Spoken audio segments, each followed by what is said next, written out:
Hello YouTube and welcome to a new Techsloth video. It's time for my review about the Nokia 7.1. I tested this device now for exactly 1 week. I had it with me in the States to the Qualcomm's Tech Summit trip, and then back here in Germany I tested it. I played around with it. I compared it with other devices of the €300 price range. And I will go now with you through the different points. Build quality, feeling in your hands, display brightness, quality, speaker, cameras, performance, battery life. I got my post-it here and some other things. But to make it short, I would not recommend the Nokia 7.1. Not for a price point of €350 starting price, or now if you look at Amazon and other traders around €300. No, this is definitely a device that I would start reconsidering it, buying it below 200, maybe at 200. But with a price point of around 300, you don't get the performance of other €300 devices like the Honor Play, Honor 10, Xiaomi A2. I even would take the Motorola Moto G6 Plus before I buy this device. And even looking into Nokia, their own devices, I definitely, without having tested it, I would recommend the Nokia 7 Plus, which should give you better pictures, a better performance and better battery life for exactly the same price. So no, I would not recommend the Nokia 7.1, but let's go through this. On the build quality, yes, this is a nice device, and for a 5.84-inch device, this feels really nice. And I wouldn't say tiny, but it's definitely not heavy and not a big device. So in terms of, I like having it in my hands. Despite the not rounded corners, you can't place it on the surface to take photos or selfies. This will not work. Do I have any scratches or anything? No, not on the USB Type-C port, not on the headphone jack, and yes, the device still comes with a headphone jack. The color, this is black, no, this is blue, but it definitely looks like a really dark blue or a black device. Yes, you will be able to see fingerprints. Yes, the cameras are standing out. Do I have a problem with either of that? No. Is it slippery? No, not really. Yes, it got this glass surface here, but because it's so tiny, maybe if this would be a bigger device, I would have a hard time holding it in my hand, but this is definitely not moving. And I had not one time the experience that I think, oh, this device is now slipping out of my hands. Next point, display.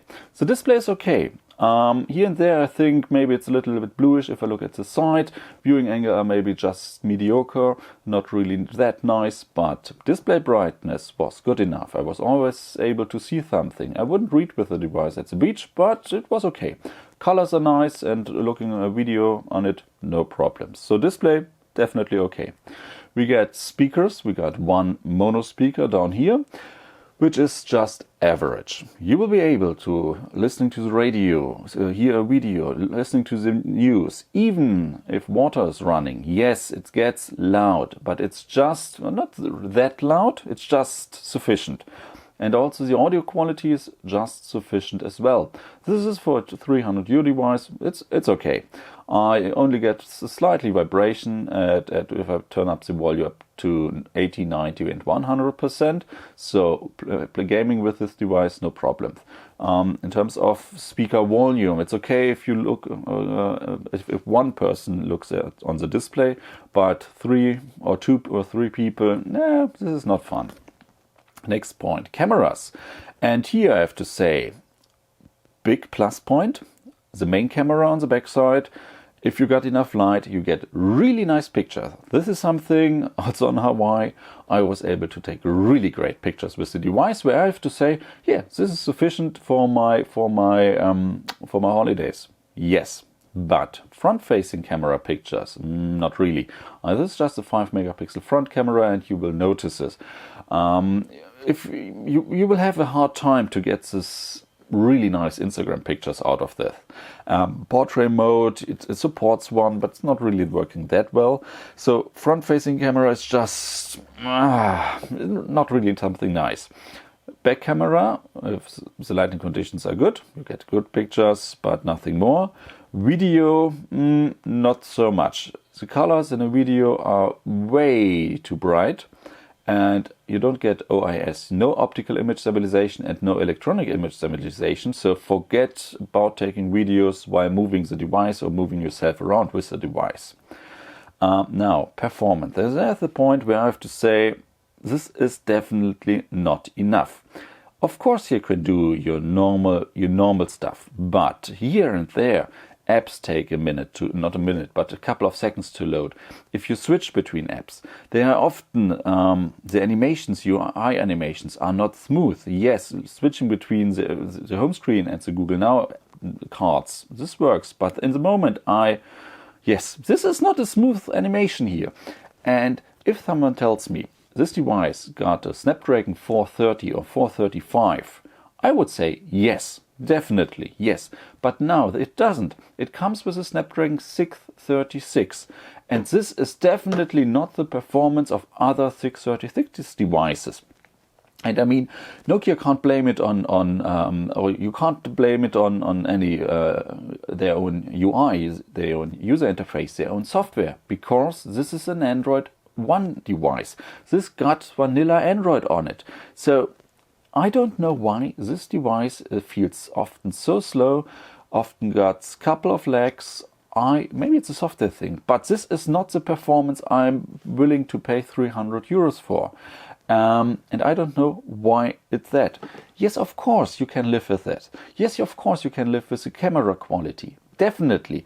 But this would be something, comparing it with other devices where you're willing to pay 200 euros for, not 300 euros or even more. No, this is not sufficient.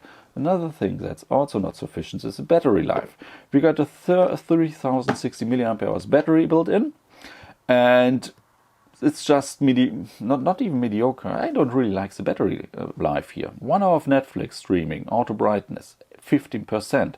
1 hour of Netflix with 100% brightness, 24%. 1 hour of normal usage, 16%, and 1 hour of ebooks is 14%. Charging the device from 10 to 100% takes a little bit above 2 hours. So, battery life. You will go through the day, maybe you get 3.5, 4.5, but no, definitely not more than 4 hours of display on time. And the battery life, this is something, yes, of course I know, it's nice, it's light and slim, and it got this Snapdragon through. This is not the battery life I would expecting in this device. So this is something, that's another thing that I really don't like. I can live with a lot of things here, but not with the price, not with the performance, and not with the battery life. Those three things don't match. So this is that. Phone quality is decent. If I use the headphone jack, just standard. What about reception? Wi-Fi connection was a little bit under the average, but it was still fine. Connections with my mobile carrier were okay, but this device definitely does not come with all the US LTE bands, because when I switched in the US from one device with a T-Mobile card from the OnePlus 6T, which got full 4G LTE support, I put the same SIM card in here, and I only got 3G or Edge. So there are definitely some LTE bands missing. So inform yourself before buying this device. Fingerprint Scanner is a little bit slow, but you can live with this. As you can see, it does not work every time, and now it's not working anymore at all. And now the device has totally powered off. And I mean, why? It had enough battery life. And this is just perfect. So what I can say, don't buy the Nokia 7.1 for 300 euros. For this price, get a Nokia 7 Plus, get all the other devices I just mentioned at the beginning of the video. And if you consider buying this device, then please don't consider it before it drops to 200 euros. And even then, check out what the other devices I just mentioned cost. So on the plus side, it's an Android One device, and you get a lot of updates for a long time for Android devices. But other devices, there are also other Android One devices. So this is it. Thank you guys for watching, and I see you all in the next video. Bye.